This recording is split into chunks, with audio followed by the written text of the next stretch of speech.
2 पदर गंठण गाठायचे आहे, डिझाईन कोणतं बनवू हा प्रश्न मला माझे कस्टमर रोजच विचारतात।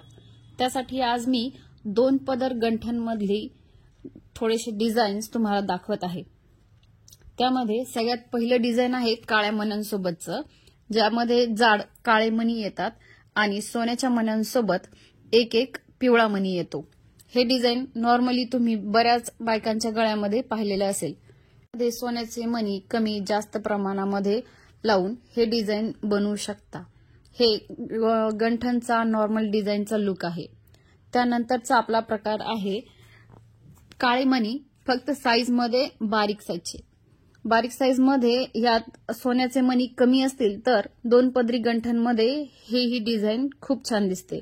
यात सोन्याच्या मण्यांसोबत एक डिस्को मणी लावलेला आहे। हे पॅटर्न पण दिसायला खूप छान दिसते।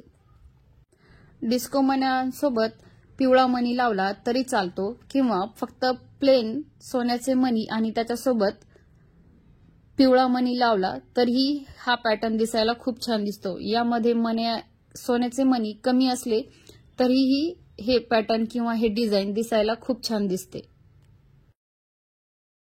त्यानंतरचा गंठणचा एक प्रकार आहे, यामध्ये पाईप मणी यूज केलेले आहेत। पाईप मण्यांसोबत गोल मणी आणि त्यासोबत काळे पिवळे मणी वापरले तर हा पूर्ण गंठणचा लुक असा येतो। यामधल्या पाईपमुळे दिसायला गंठण तारेतल्या गंठणसारखा दिसतो। यासाठी पाईप आपल्याला 16 किंवा 12 या काउंटिंग मध्ये हवे आहेत।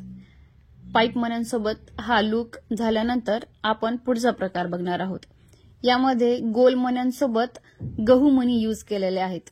गहू मणी पण कमी असतील तरीही हा पॅटर्न करता येतो।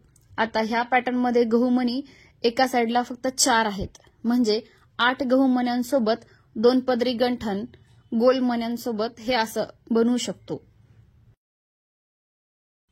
गहू मणी तुमचे जास्त असतील तर हा लुक अजून अट्रॅक्टिव्ह दिसतो, किंवा कमी असतील तरीही सोन्याच्या मण्यांच्या पुढे मागे आपण कमी जास्त ऍडजस्ट करू शकतो।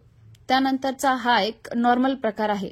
हा आपण मोस्टली बऱ्याच बायकांच्या गळ्यात पाहिलेला असेल। यामध्ये काळे पिवळे मणी आणि सोन्याचे मणी येतात। सोन्याच्या मण्यांसोबत पिवळा मणी लावलेला आहे आणि नॉर्मल हे कमी मण्यांमध्ये किंवा जास्त मण्यांमध्ये बनवू शकतो। यासाठी कमी मणी असले किंवा जास्त मणी असतील तर त्याचा लुक असा होतो। यामध्ये तुम्ही 100 किंवा 100 पेक्षा जास्त किंवा 40 कमीत कमी 40 मण्यांमध्ये हे लुक बनवू शकता। आताचा जो वरचा व्हिडिओ मधला लुक आहे यामध्ये मणी जास्त आहेत, त्यामुळे हे असं दिसते। तुम्ही कमी मण्यांमध्येही हे डिझाईन बनवू शकता। काळ्या पिवळ्या मण्यांसोबत हे 120 मण्यांचे गंठण आहे। हे पण 2 पदरी बनवलं तरीही दिसायला खूप छान आणि अट्रॅक्टिव्ह दिसते। यामधलाच पुढचा प्रकार आता आपण बघणार आहोत। 2 पदर मध्ये पट्टी गंठण बनवता येते। त्यासाठी तुम्ही काळे पिवळे मणी यूज करू शकता किंवा काळे मणी पण यूज करू शकता। हे काळ्या मण्यातलं 2 पदरचं पट्टी मंगळसूत्र आहे। 2च पदर बनवायचे असतील आणि मणी कमी असतील तर हे 2 पदर मध्ये पट्टी तुम्ही वापरू शकता। यामध्ये कमीत कमी 60 मणी असतील तरीही पट्टी गंठण बनू शकते। यामध्ये जास्त मणी असतील तर दिसायला त्याचा लुक अजून व्यवस्थित दिसतो। त्यानंतरचं पुढचं डिझाईन, जाड काळ्या मणीसोबत जर सोन्याचे मणी कमी असतील तर हे डिझाईन बनवू शकता। 3 किंवा 4 मणी एका साइडला ह्या पॅटर्न मध्ये हे डिझाईन बनतं। तुमच्याकडे जर 2 वेगळ्या डिझाईनचे मणी असतील तर हे पॅटर्न तुम्ही बनवू शकता। यामध्ये मधल्या पॅच मधले मणी वेगळे आहेत आणि दोन्ही पदर जोडून जो एक मणी लावलेला आहे तो मणी आकाराने मोठा आहे। हे पण तुम्ही 2 पदर गंठण मध्ये बनवू शकता। ह्याचा लुक असा दिसतो, हा तुम्ही व्हिडिओ मध्ये बघू शकता। आता त्यानंतरचा काळ्या क्रिस्टलच्या मण्यांसोबतचा गहू मण्यांचे 2 पदरी गंठण बघणार आहोत। यामध्ये गहू मणी तुम्ही कमी किंवा जास्त लावू शकता।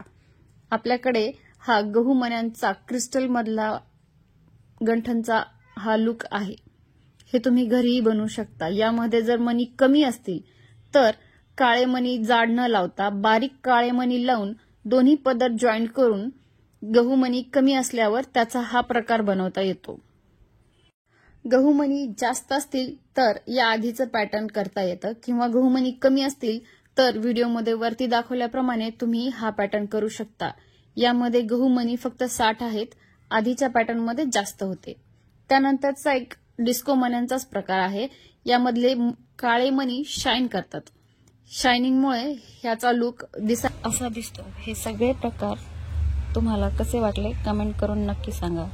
पुन्हा भेटू नवीन व्हिडिओ नवीन डिझाईन सोबत.